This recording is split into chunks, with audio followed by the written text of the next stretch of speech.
Nos iniciamos en esta tarde de otoño para analizar el- esta tendencia que cada vez está más presente sobre el capitalismo informacional y cómo la educación se ha convertido en un mercado, en un negocio, y cómo a su vez muchos gobernantes eh, han vaciado la educación pública para hacer grandes negocios con las escuelas concertadas y con las escuelas religiosas.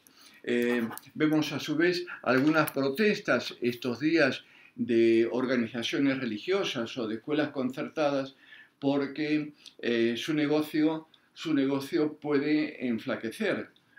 Nosotros que estamos en una escuela, en una universidad pública, ese es el escenario de la educación para todos y de todos y de todas. Así que eh, esta cuestión de el capitalismo se convierte en una moneda corriente durante todo el siglo XX, es el fin de las otras ideologías o el fin de las ideologías, y se impone de alguna manera el capitalismo asiático, el capitalismo árabe y el capitalismo de la esencia de la capital del capitalismo, como son los Estados Unidos. Y de ahí tenemos una gran masa que se distribuye a lo largo y ancho del planeta, que marca cierto tipo de cánones a los que se unen organizaciones religiosas, empresas de todo tipo, editoriales que ven un buen negocio en el mundo educativo. Y la educación ya no es una cuestión para liberar conciencias, como nos decía Paulo Freire. No, no, no, es para sumergirte en la moneda corriente para reproducir las nuevas normas del capital. ¿Y cuáles son estas nuevas normas del capital, David? Bueno, muy buenas a todos y a todas. Me voy a acercar un poco el micro.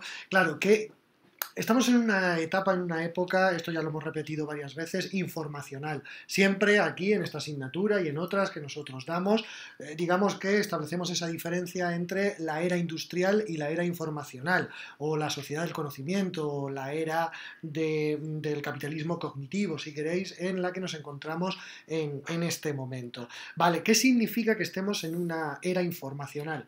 Pues que básicamente la materia prima a partir de la cual se construye la riqueza en el día de hoy es la información, los datos. Y eso, cuando se lleva al capitalismo más exagerado, exacerbado, pues nos lleva a hablar de un modelo, de una forma de pensar la sociedad, de una forma de pensar las relaciones entre los propios individuos, ¿no? ¿A qué le llamamos capitalismo informacional? Pues muy fácil, haciendo esa extrapolación, es ese capitalismo que en vez de tener como materia prima, pues la siderurgia, el hierro, por ejemplo, en el caso del mundo industrial, o la madera, en el caso de determinadas industrias relacionadas con la carpintería, etc., o el carbón, la máquina de vapor, también como una tecnología esencial dentro del mundo de la revolución industrial. Ahora todo pivota en torno a la información. ¿Qué información? Pues la información que nosotros, los propios usuarios, los propios navegantes, internautas en las redes sociales, etc., le damos de manera completa y absolutamente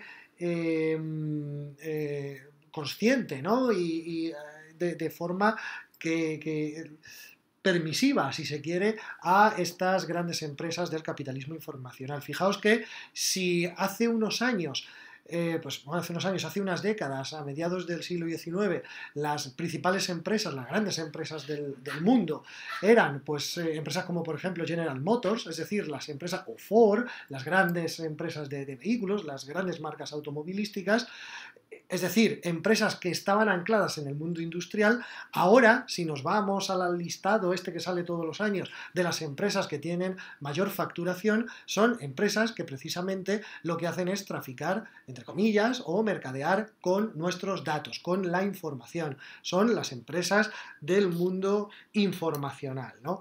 Redes sociales como Facebook, cada una tiene un modelo completo y absolutamente diferente, pero todas de alguna forma se basan en la economía del dato. Lo hace Apple, que es una empresa diferente porque también vende mucho hardware, lógicamente, pero también lo hace Amazon, lo hace Facebook o lo hace Google. Especialmente Google es la empresa paradigmática de este capitalismo informacional. Entonces, esto a modo de contexto creo que es interesante que todos lo tengamos en cuenta.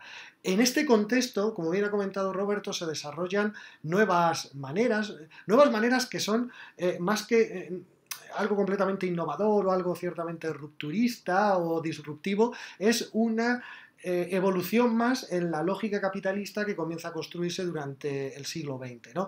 Y que tiene a la escuela, en algunos países tiene a la escuela como uno de sus principales valedores, ¿no? Como uno de sus principales aparatos ideológicos, y tiene también a los propios medios de comunicación, ¿no? Es decir, en la instauración del capitalismo a lo largo del siglo XX, un medio de comunicación como la televisión y otro medio de comunicación de masas como el cine, pues tuvieron lógicamente mucho que ver. Entonces, en este contexto vemos cómo hay ciertos movimientos, sobre todo desde una línea, una visión ideológica a la hora de entender el mundo y las relaciones entre humanos, como es el neoliberalismo o el neocapitalismo, todo esto que se llama los neocon, ¿verdad? Que, bueno, pues comienzan a ver la escuela como un espacio donde hacer negocio. Es decir, el capitalismo tiene un hambre voraz y va piano, poco a poco, devorando espacios que en un principio están dedicados a otra cosa que no tiene nada que ver con la generación de riqueza, no tiene nada que ver con el dinero. Y lo hemos visto en ámbitos muy diversos, pues por ejemplo, cómo la música popular termina siendo comida por el capitalismo, como el deporte, cuando se convierte en masivo, el fútbol, termina siendo un negocio, o como, bueno, pues la sanidad y la educación, a través de diferentes formas, terminan también de alguna manera capitalizadas por el poder del dinero. Luego podemos observar y podemos entrar más en detalle en cuáles son algunas de las formas que utiliza el capitalismo para adentrarse en el terreno de la educación. En el siglo XIX, a mediados del siglo XIX, la escuela preparaba, formaba para entrar al mundo fabril. Se preparaba a grandes masas de gente para que pudiese tener los conocimientos básicos para poder producir de la mejor y mayor cantidad posible. Hay una película de Bertolucci, que la podéis bajar, que es fantástica, que muestra ese proceso del mundo agrícola al mundo industrial. La película es Novecento y nos muestra el ascenso de la clase obrera, las luchas de los movimientos obreros y cómo a su vez es explotada estas clases sociales y a su vez es el surgimiento de la escuela popular, que se extiende durante todo el siglo XX. Tenemos la perspectiva de John Dewey, la perspectiva de Freinet, la perspectiva de Freire, que terminan siendo anécdotas porque lo que se impone es el mercado de la reproducción, de la memorización y esta ilusión que de alguna manera teníamos ante estos grandes educadores se ven asimiladas y derrumbadas por el auge tecnológico asociado a una nueva forma de hacer dinero. Y esto que consideramos tan moderno, tan de nueva generación como pueden ser las redes o pueden ser Google, están asociados al mercado de domesticar los nuevos ciudadanos. Los niños y las niñas son domesticados a través de esta tecnología que por un lado nos fascina por lo que nos ofrece, pero al mismo tiempo le estamos vendiendo nuestros gustos, nuestras formas de ser para que estas empresas vendan los datos y produzcan productos a la medida de nuestras fantasías o de nuestros deseos.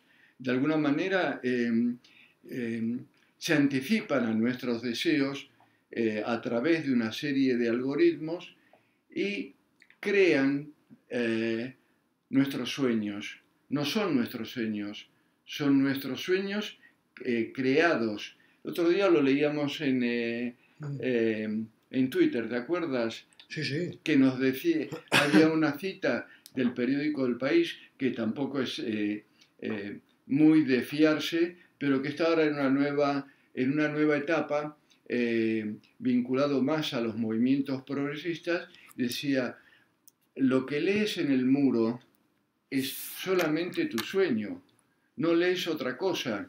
Es decir, fijaros que hay una selección de elementos que aparecen en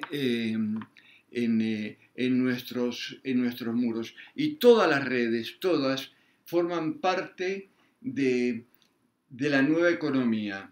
Determinan, por un lado, una nueva forma que nosotros podemos conocer y al mismo tiempo una nueva forma de explotación social. Por eso es imprescindible que podáis dar vuelta a esta cuestión que vemos en las redes. Muchas y muchos os resistís a usar las redes, pero la resistencia sirve de poco si no controláis las redes, si no sabéis qué están haciendo con vosotras o con vosotros.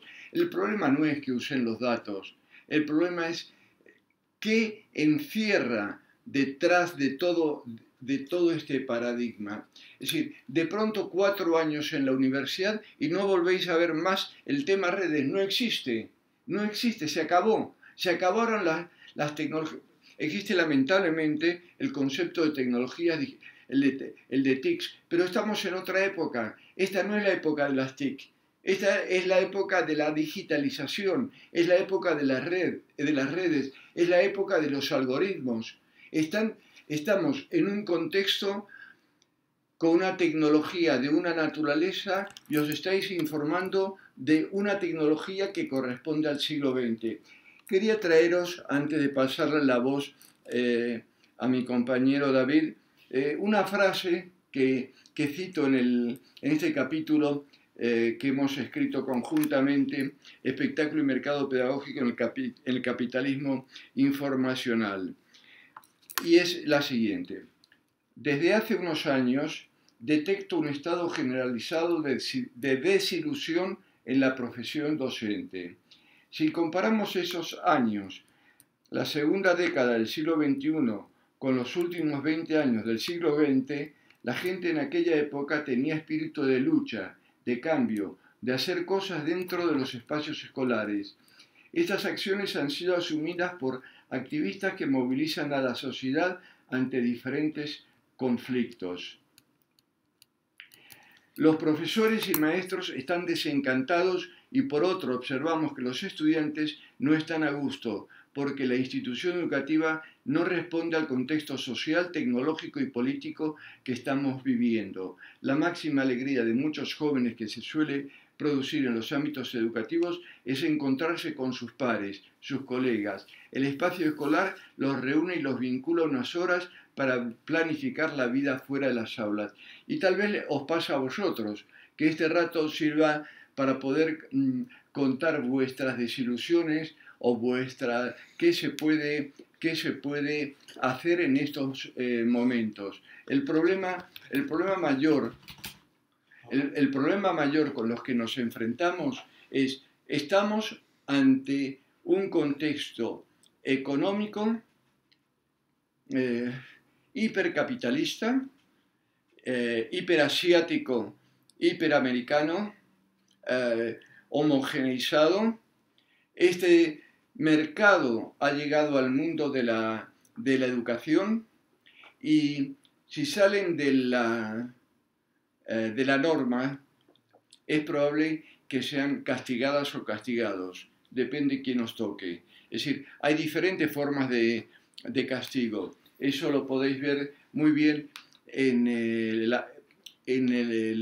artículo de Althusser sobre aparato ideológico del Estado, y lo podéis ver muy bien en la reproducción. Un libro complejo, con dificultades de traducción, pero un libro clave para entender qué es lo que está haciendo el sistema con vosotras y vosotros.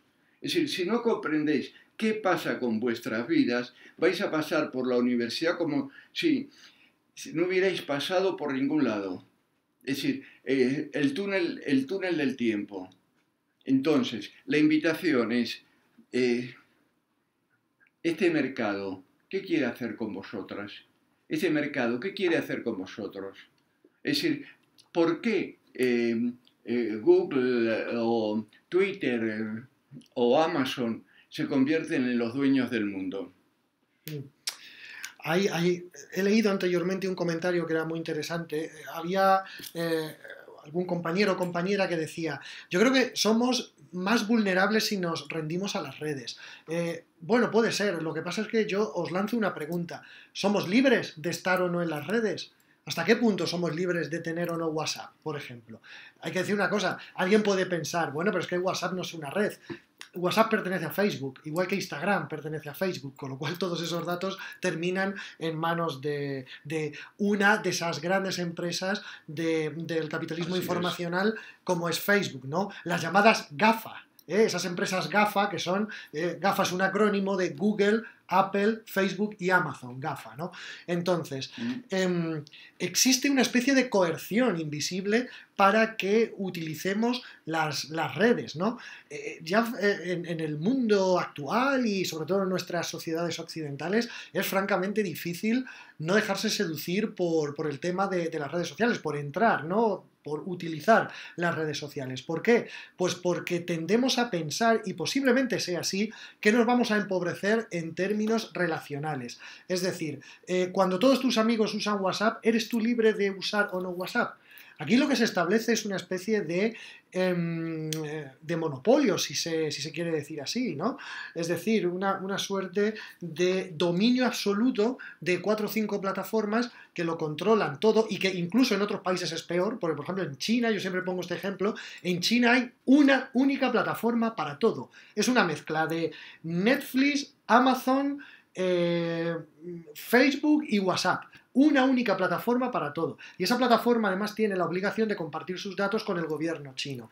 Entonces, claro, ¿hasta qué punto nosotros somos libres de no entrar en esas redes? Es más, muchas veces estamos hasta deseando, ¿no? Y estamos muy contentos con el uso de esas redes, porque se establece una suerte, como digo, de coerción invisible que parece que no está ahí, pero que realmente nos hace utilizar esas redes y nos hace aceptar los términos y condiciones para el uso de una determinada plataforma sin leerlo y sin tener ni idea absolutamente de lo que estamos aceptando en ese momento. Claro, esto nos lleva a reflexionar sobre el tipo de sociedad en la que nos encontramos. Y yo os sugiero, igual algunos sí que habéis leído alguno de estos dos libros, si los habéis leído, fenomenal, si no os los recomiendo cuando tengáis un hueco. Hay dos obras, dos distopías que son absolutamente referenciales, que nos hablan un poco de cómo es la sociedad de hoy. Ya anticipaban en su momento cómo era o cómo iba a ser la sociedad de hoy, ¿no?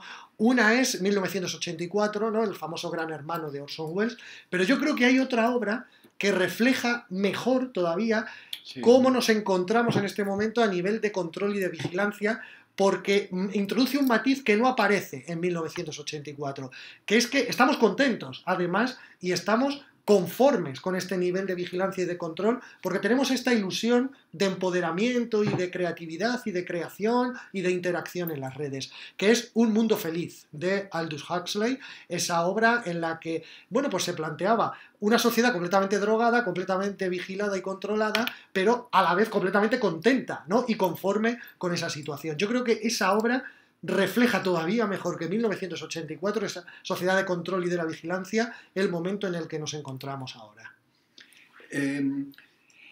Muy interesante lo que comenta una de las estudiantes, o uno de los estudiantes, era que no quiere renunciar a la privacidad. ¿Tú crees que por no usar las redes estás defensa de tu privacidad. ¿Tú crees que las cámaras de vídeo que están prácticamente vigilándonos en bancos y en las entradas de las ciudades, si no existieran las redes, se hubieran multiplicado por millones, no por miles, por millones? Pero hay muchos sistemas de control además de las redes. Está la cuestión de la telefonía, está la cuestión, estos teléfonos, es decir, son aparatos complejos que no tienes que usar los móviles. Es decir, prácticamente si nos ponemos en plan paranoicos, es mucho más vigilable nuestro uso telefónico. Claro, perdona que te corte, Roberto, porque a mí me gusta hablar del teléfono móvil como un aparato de geolocalización que además te permite hacer llamadas. Eso es un teléfono móvil. O sea, en cuanto tú tienes un teléfono móvil en el bolsillo, estás geolocalizado. Y se puede trazar sin ningún tipo de problema, incluso estando el teléfono apagado, se puede triangular tu situación en cualquier momento, en cuanto lo llevas en el bolsillo. Con lo cual yo creo que el teléfono es un aparato de geolocalización con el que además puedes llamar y puedes hacer fotos. Perdona, Roberto. Sí, yo como veis tengo dos móviles y ahí tengo un tercero y a cada uno lo tengo localizado, estoy localizado en 3 lugares diferentes. Es una posibilidad absurda, pero es como una forma de despistar este tipo de... y volver un poco loco si alguien quiere saber lo que estoy diciendo. Pero no os escapáis.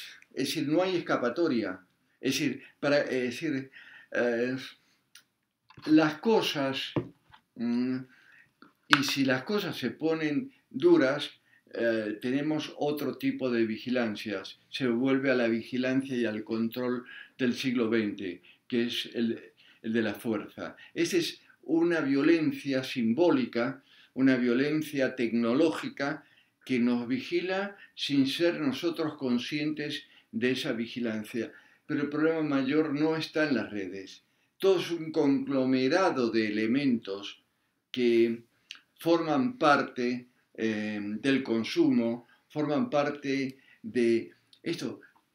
El Black Friday, ¿habéis visto lo del viernes?